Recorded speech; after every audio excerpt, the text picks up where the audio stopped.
Chika Minute, Donnie Pangilinan inaming kinikilig pa rin pag sinasabihan niya si Belle ng I love you.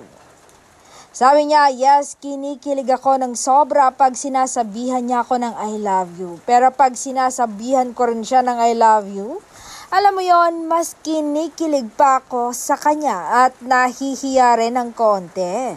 Doon ko na-realize na Diyos ko, talagang mahal na mahal ko talaga siya. Umakyat talaga sa utak ko yung kilig ko pag sinasabihan ko siya. Parang first time ko lagi magsabi ng I love you sa kanya. Iba talaga ang epekto sa akin ni Belinda. I love Belinda Angelito Mariano.